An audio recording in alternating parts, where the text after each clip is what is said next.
Good day, class. So today we will be discussing the basic integration rules. The integration rules are defined for different types of function.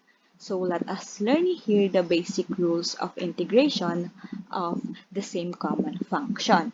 So we have the integration of constant, integration of variable, integration of square, integration of reciprocal, integration of exponential function, and last, the integration of trigonometric function. So, unahin natin yung integration of constant. Integration of constant, often denoted by C, is a constant term added to an antiderivative of a function f of x to indicate that the indefinite integral of f of x on a connected domain is only defined up to an additive constant. This constant expresses an ambiguity inherent in the construction of antiderivatives. So, ang constant of integration ay tungkol sa paghahanap ng value ng constant. So, mapapansin natin na nawawalan tayo ng trace sa y-intercept o sa constant ng isang function kapag tayo ay nag-derivative. Since sa integral calculus, kailangan natin ma-retrieve yung prime function or yung original function. So, therefore, we need to get the value of those constant. So, para mas maintindihan, meron akong example. So, find the curve whose slope at any point is 2x minus 5 passing through 5, 4. So, eto yung graph ng ating curve. So, to solve this problem, we have first, the given slope is equal to 2x minus 5 and passing through 5, 4. So, mamaya gagamitin natin yan para masolve yung constant. So, ang representation ng derivative ng slope ay dy over dx. Then, lagay lang natin ang function na 2x minus 5. And, distribute natin yung dx sa kabilang side ng equation. So, we have dy is equal to 2x minus 5 dx. So, ngayon, yung variable ay with respect na sa x. So, applyan natin ang integration. Lagay tayo ng integral sign. So, therefore, y is equal to the integral of 2x, which is x squared over 2. Tapos, meron siyang 2 sa harap. So, makakancel out na yung dalawa. And minus 5x plus c. So, rewrite na natin yung equation into y is equal to x squared minus 5x plus c.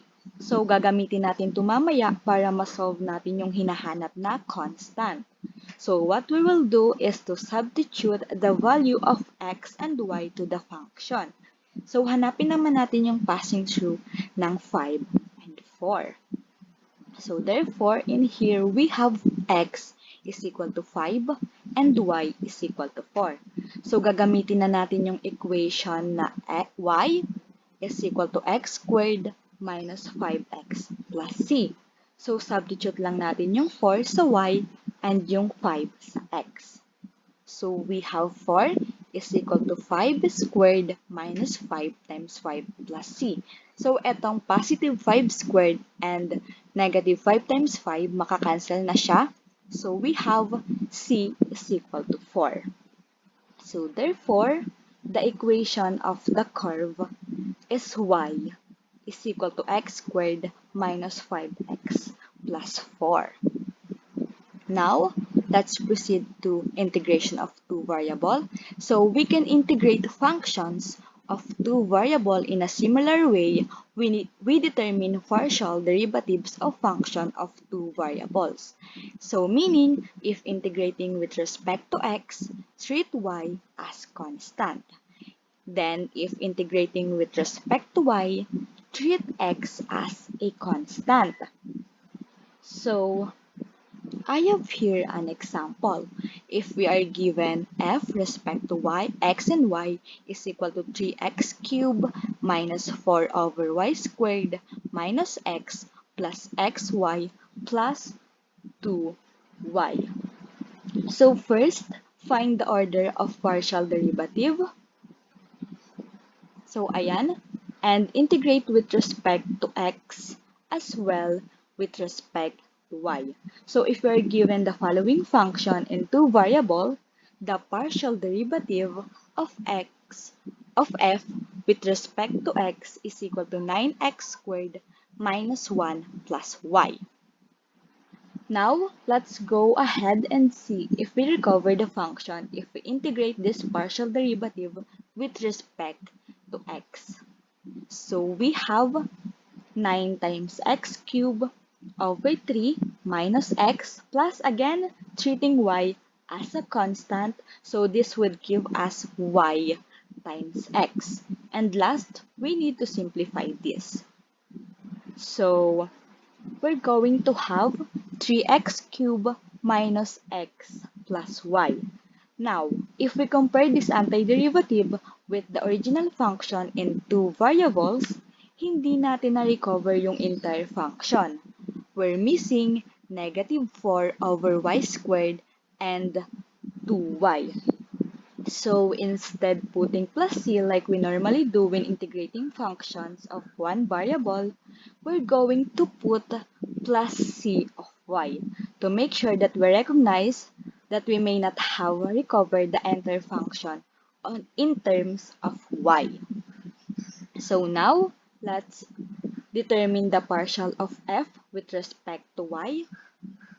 So yung 3x cubed, 0, yung negative 4 over y squared, magiging y over y cubed, and itong negative x magiging 0, and itong xy magiging plus x, and itong plus 2y magiging plus 2.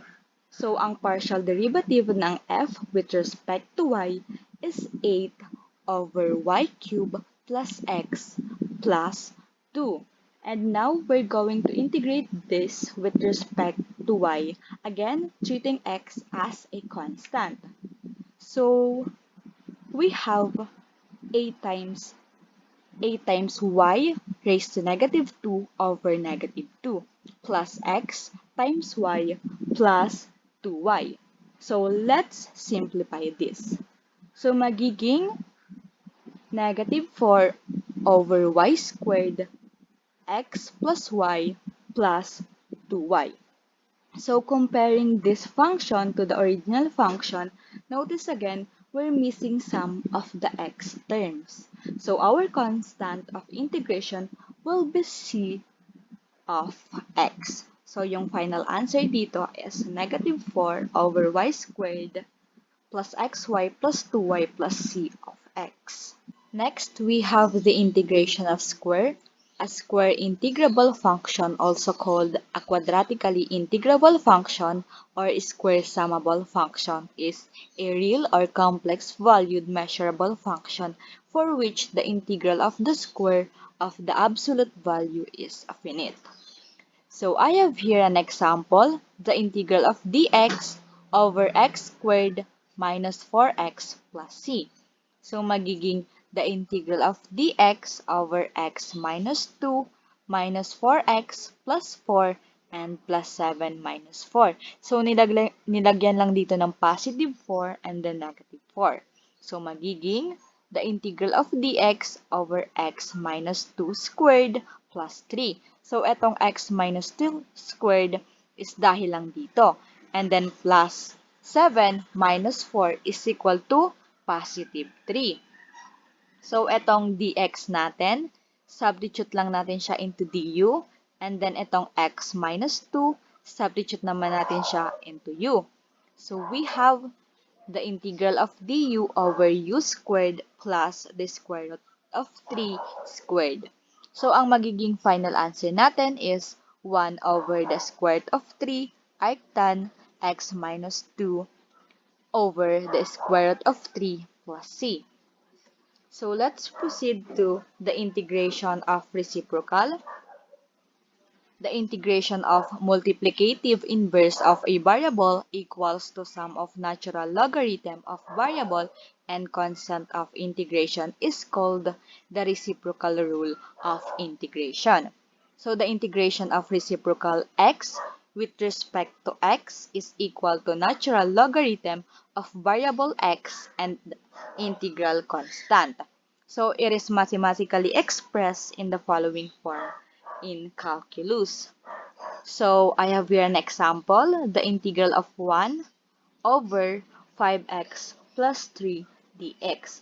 So this is a reciprocal function, so the derivative of the inside function is the only thing I'm going to have to consider. So here this is going to be a natural logarithm integral. So the big thing is the derivative of the inside function is 5. So I'm going to balance that by multiplying by 1 over 5 on the outside of the integral. And with this setup, this should be very easy to do. So remember, this derivative of the inside function will get pulled back into integral. So as I go through the integration process, so I'm just taking the integral of the reciprocal, which is the natural logarithm of the absolute value of 5x plus 3. And hindi kayang ma-rational logarithm yung negative value, so it's gonna be an absolute value. So ilalagay lang natin yung 1 over 5 sa unahan, and palagi dapat may plus c sa dulo. So eto na yung final answer natin. So proceed naman tayo sa integration of exponential function. So exponential function are the function in which the independent variable x is the exponent or power of the base. So the following two formulas are used as the basis integrating an exponential function. So the exponential function y is equal to e raised to u is its own derivative and integral. So the integral of this function is e raised to u dx is equal to e raised to u plus c. Then the integral of the exponential function a raised to u du is given below. So we have the integral of a raised to u du is equal to a raised to u over ln a plus c. So I have here an example, the integral of e raised to 5x dx. So dito, ang base natin is si e. So ang i-apply natin na rule is yung e raised to u du is equal to e raised to u plus c. So kapag nag-evaluate tayo ng integral ng exponential function, ang isa-set nating u is yung exponent, which is 5x. And yung du naman, yung 5 dx. So to get the dx, divide lang natin to both sides sa 5. So magiging dx is equal to du over 5. So balik na tayo sa function. So magiging the integral of e raised to u du over 5. So kapag ina-apply natin to, dapat silang tatlo lang yung makikita. Etong e raised to u du lang. So dito, meron tayong over 5. So ang gagawin natin, ilalabas natin yon sa integral. So magiging 1 over 5, then the integral of e raised to u plus c. So ngayon, pwede na natin i-apply yung formula. So magiging 1 over 5 e raised to u plus c. So now, balik lang natin yung u sa 5x and plus c. Kaya 1 over 5 e raised to 5x plus c. So ito na yung final answer natin. So last, the integration of trigonometric function. Integration of trigonometric functions involves basic simplification techniques. These techniques use different trigonometric identities which can be written in an alternative form that are more amenable to integration. So, eto yung integration of trigonometric function formulas. So, we have the integral of cosine x dx is equal to sine x plus c. The integral of sine x dx is equal to negative cosine x plus c. And we have the integral of secant squared x dx is equal to tangent x plus c. And the integral of cosecant squared x dx is equal to cotangent x plus c. We have the integral of secant x tangent dx is equal to secant x plus c. And last, we have the cosecant x cotangent x dx is equal to negative cosecant x plus c. So I have here an example.